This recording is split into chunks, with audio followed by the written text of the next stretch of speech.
computer.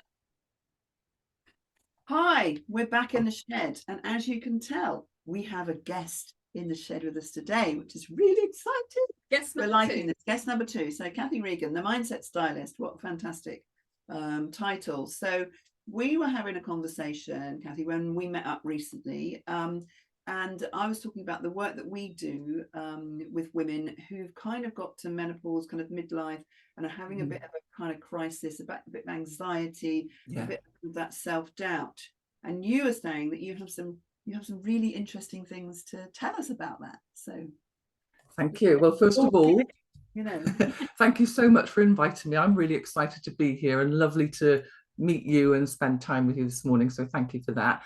And yes, it's kind of, so the thing about, when we reach that stage of life where, we should be more confident, we've been through life, we've experienced lots. We're usually, most of us have had quite high powered careers in some way. And we kind of reach that stage of life where the hormones start kicking in.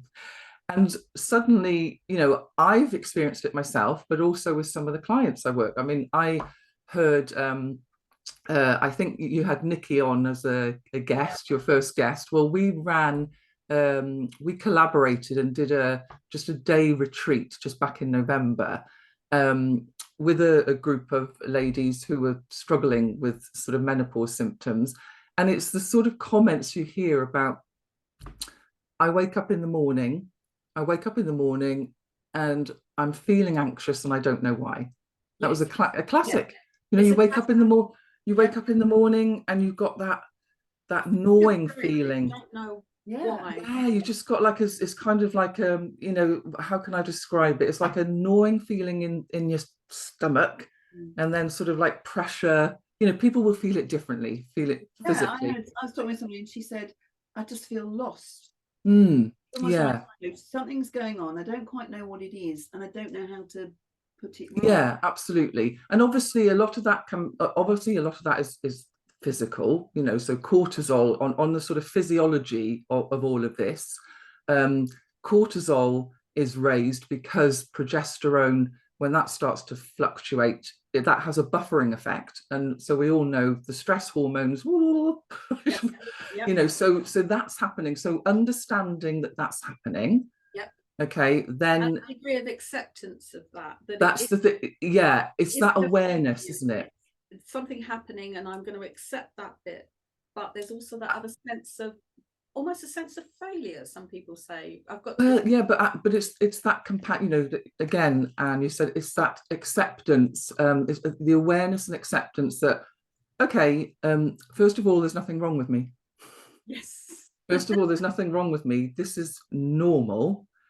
And then the thing is, once you've got, it's that first step, understanding, acceptance, and then there's the power. There's, okay, if that's what's happening, so it's my body is contributing to this as well, then we come to the all-important, now that I know that, what can I do? What can I do to ease that and make it better for me? Okay, so obviously, the first thing is having that awareness and knowledge, and then here's where it gets tricky.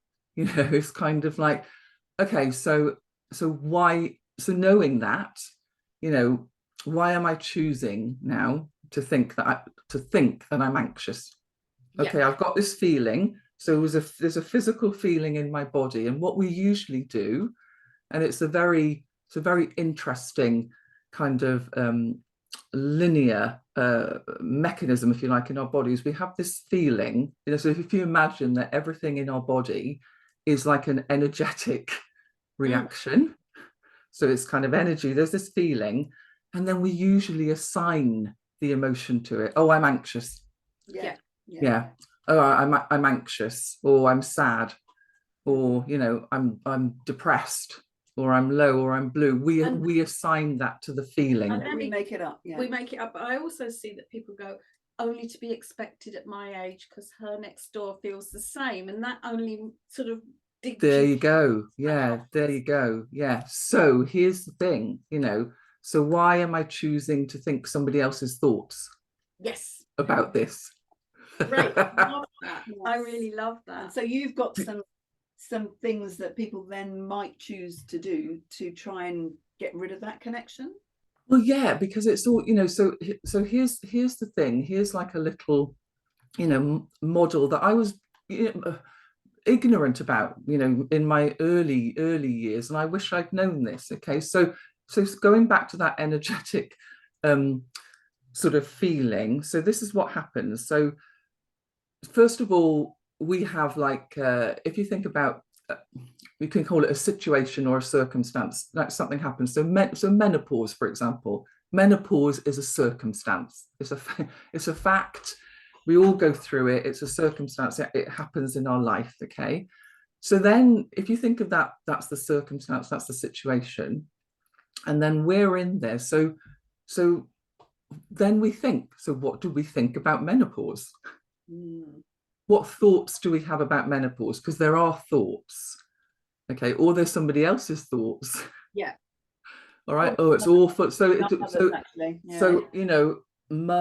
our pet mum, family, we will take on, because what we think is I love this quote, what you think you become.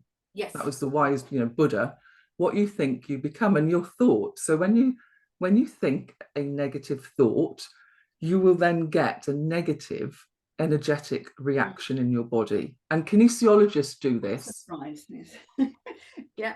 So we'll think about if you think about something that makes you feel really sad, or something in the past or makes you feel really sad, you start to feel really sad. And it just changes the chemistry, isn't it? Absolutely. Yeah. Those experiments with water. Yes. Yeah. Another time. Yeah. You see the rice. Have you on once, Cathy? I know. You see the rice grains. Have you seen that? Yes. So you direct negative thoughts to rice within water. The rice goes brown. If you direct positive thoughts, it's quite a well-known experiment. So you've got the circumstance. Then what we choose to think, and that's the thing. We don't think we have a choice in the way that we think, but we do. Yeah. Yes. Okay. So why am I choosing to think that menopause is, I'm going to have, yes, you can have the physical reaction, but there's the thinking. So why am I choosing to think this way? So I've seen, I don't have to tell you the power of the subconscious, Mm. and how you can change your physicality. Because again, we go, well, we can't change the hot flashes. That can't change. And you think it can. Lots of things. It does. Yeah. Do you mainly work with, because you call the mindset, do you work with hypnotherapy? Do you just, is it? Yeah.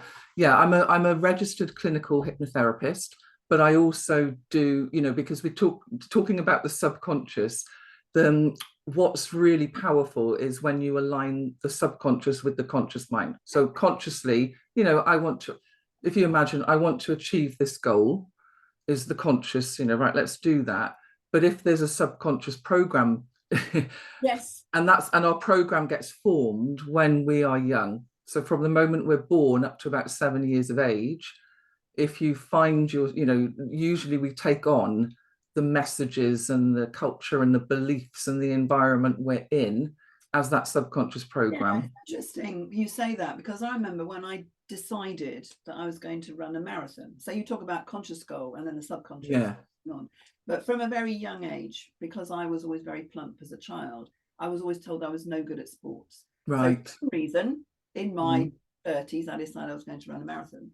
And what was interesting to me was every time I got to a certain distance, I got an injury. I got shin splints. I got something on. And I found a great physio, and I said to him, your job is to convince my subconscious that I can actually do this. Whatever it is that's wrong with me, you can give me the exercises, and then my subconscious will say, oh, I'm doing those exercises. And it was great. So I worked with that. I ran a marathon. I only did it once. It was brilliant. Well done. Went on for hours. But you did it. And I thought, I'm not doing this again. Yeah. It was great. Because I said to him, thanks, Simon, that was fantastic. You just got me through. And he went, yeah, he said, I was really impressed at your commitment. He said, because you don't have a runner's body. And I went, telling me that. Yeah. I decided to an American. But So it was that really that interesting. It is that, and whatever was going on, Yeah. subconsciously, every time I got to about 15 miles, something happened to say, you and can't do this. I also like when I do a little bit of the work, but nothing Yeah. the level that you do. But when I see people that don't know this rule, they hadn't thought about this rule, but they have complete belief. So you don't have to believe in it. It's not a religion. It's not a belief. It happens. So I see people that absolutely think that they are geniuses and they're going to make a fortune, and they do that, and they don't have an inch of doubt, and it happens. And you think you don't have to believe it because you can see it happening. But it is those, as you say, that belief that we lose as women. And I think it's really important, especially older women, that instead of taking that positives from our background, look what we've achieved, we go back and think, I wonder if I could have done that a little bit better. God, I've reached this point, and it's almost it's a really difficult hurdle, isn't it, to get through? Yeah. Well, and the thing is, so you don't know. So some of the questions I like to ask myself, because it's inevitable, isn't it? So I like to think of like, well, if you Google self-doubt, so yeah, well, let's say, but it's it's not, but it's lack of confidence. It's lack of confidence in yourself and your abilities. Yeah. Okay, so again, we can always come. I like to ask questions like, it's a very simple question. Well, why am I choosing to think this?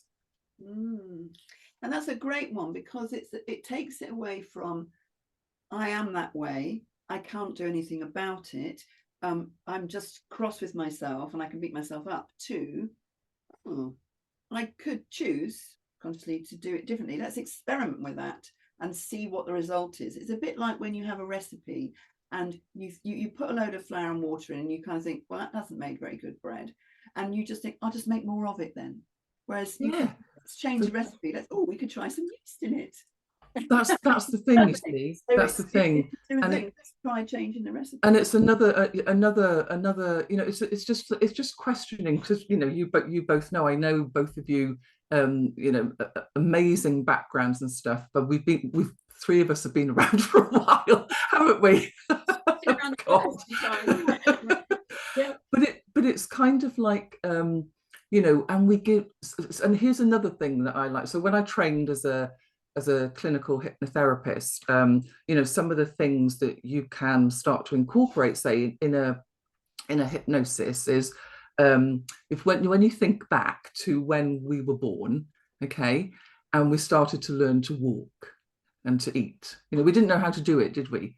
But we didn't beat ourselves up. We didn't beat ourselves up. We didn't, every time we got up and then we fell down and that, we might have laughed, we might have cried and stuff, so I've hurt myself. But we kept trying and trying and trying until we actually did it.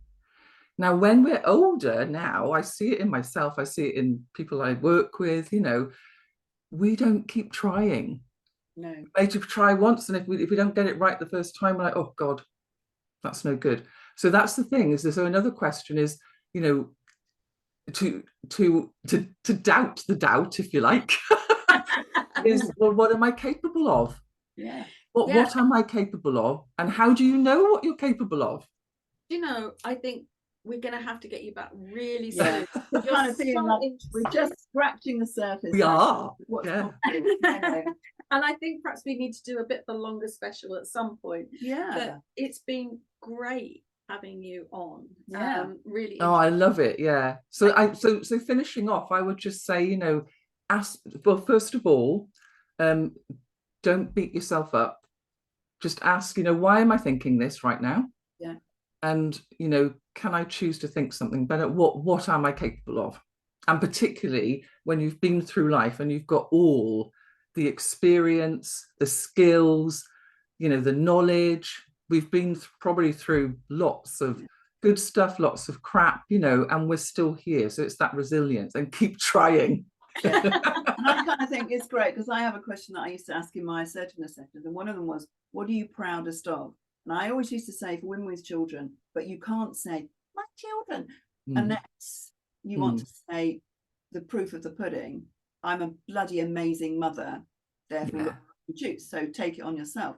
But I think that's a question maybe to leave it here, like to get people, what am I proudest of? And it doesn't have to be a big thing. It doesn't have to be running a marathon. I mean, I think you should be really proud of that, actually. Yeah, I'm really proud I haven't. Yes, that's right. I just put it there, and then Cathy, we're going to have you back. It's been lovely. Yeah, we could talk all day. I know we could. Absolutely. Thank you so much for the opportunity. Lovely to see you both, and see you again soon.